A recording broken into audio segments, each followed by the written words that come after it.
So long as these problems are not solved, so long as ignorance and poverty remain on earth, these words cannot be useless.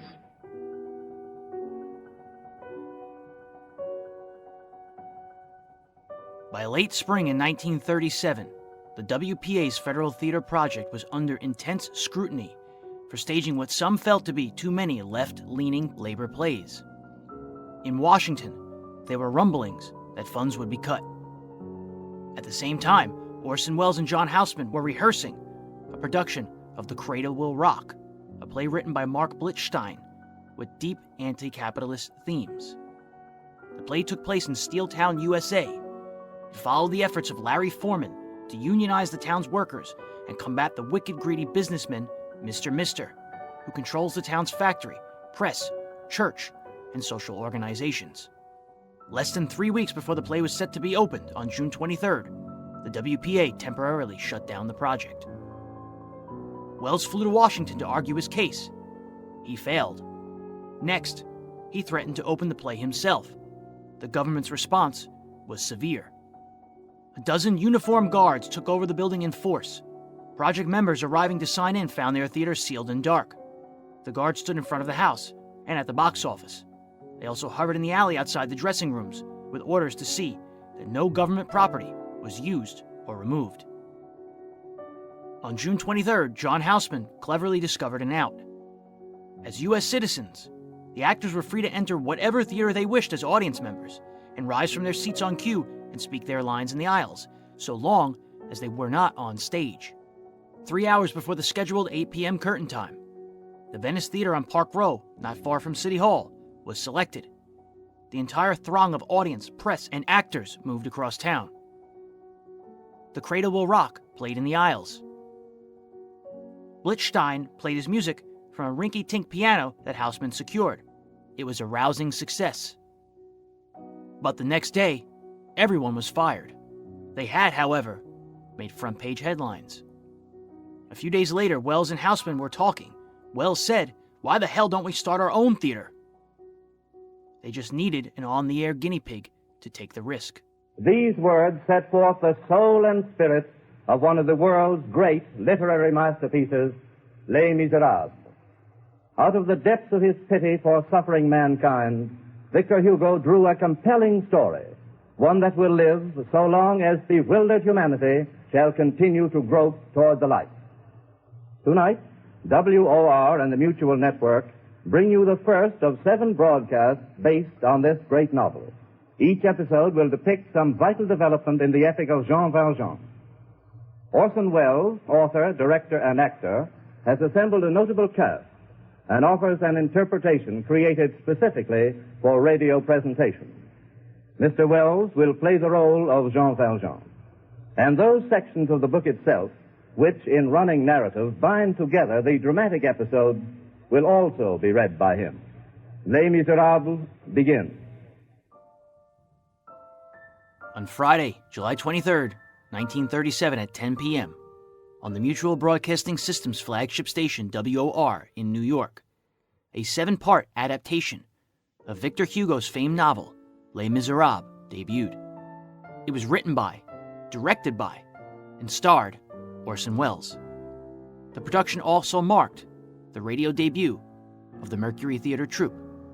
Les Miserables co-starred Martin Gable as Javert, Alice Frost as Fantine, Virginia Nicholson Wells as the adult Cosette, and featured soon-to-be radio mainstays like Ray Collins, Agnes Moorehead, Everett Sloane, Betty Gard, Hiram Sherman, Frank Reddick, and Richard Widmark.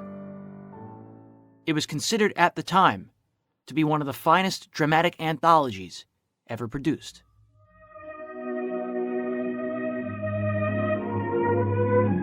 An hour before sundown, on the evening of a day in the beginning of October, 1815, a man traveling on foot was seen entering the little town of D.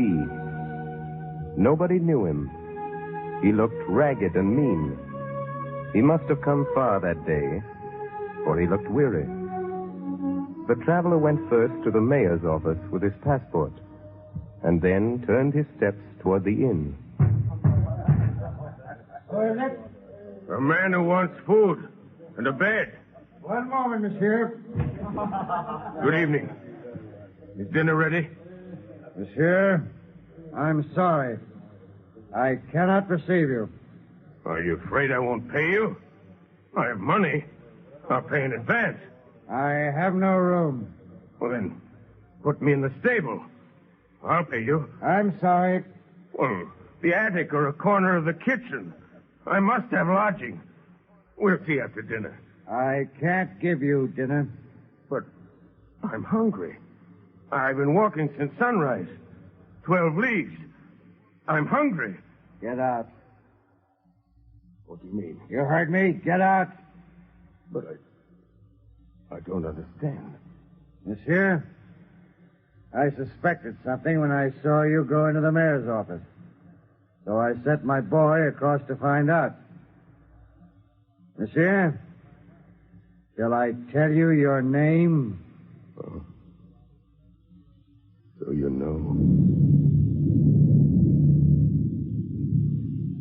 The traveler looked at the innkeeper, bowed his head, picked up his knapsack, and went off down the street.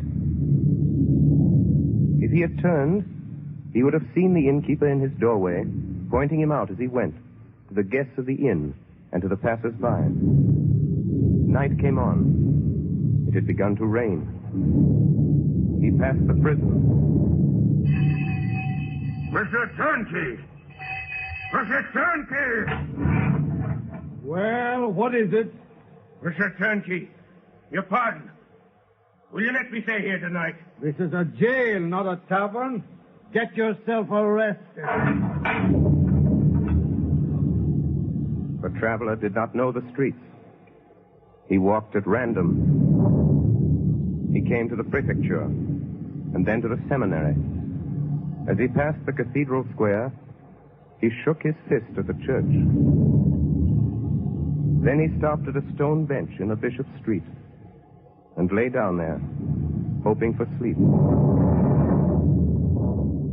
It catapulted Wells to even further stardom, cementing him as someone who could write, produce, direct, and act, a very rare quadruple threat in the radio industry. The humanizing way in which he plays Jean Valjean emphasized both the tones of the story and the ability of the actor. It increased the cachet of the mutual broadcasting system, and soon landed Wells another role of a lifetime.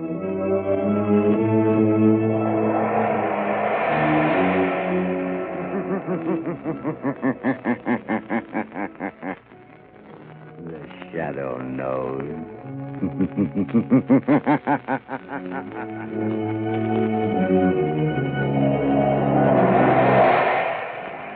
Blue Coal presents The Shadow, the man of mystery who strikes terror in the very hearts of sharpsters, lawbreakers, and criminals.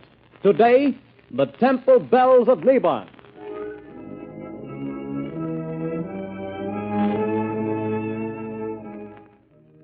On Sunday, September 26, 1937 at 5:30 p.m., 3 weeks after the broadcast of the final chapter of Les Miserables from WOR, Orson Welles debuted as a new crime-fighting hero, The Shadow, on the same network. Opposite Welles, as his lovely companion Margot Lane, was Agnes Moorehead. In your early days of your career, you were on stage and radio, and you were quite involved theatrically with Orson Welles, weren't you? Yes.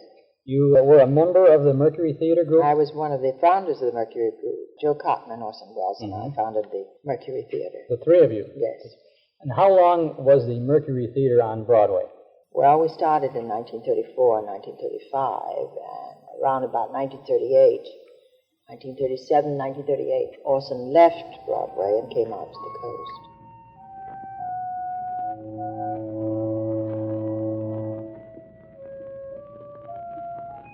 The bells, Shadow, the bells of Neva, they will reveal you. Your third mistake, Sadi, and your last. No, it is your mistake and your last. This is the end of your career as the Shadow. A show named The Shadow had been on the air since 1930, but until this time, the mystery man served only as a narrator of anthology crime stories, adapted from the pages of popular magazines, like Street and Smith. In 1937, the sponsor Blue Coal agreed to allow The Shadow to become the program's main hero for one season as a test. He was Lamont Cranston, wealthy man about town. As The Shadow, he had the ability to cloak himself with invisibility and to read men's minds. They were tools of Mesmer, learned through years of study in the Orient and in India. Orson Welles was paid $185 per week.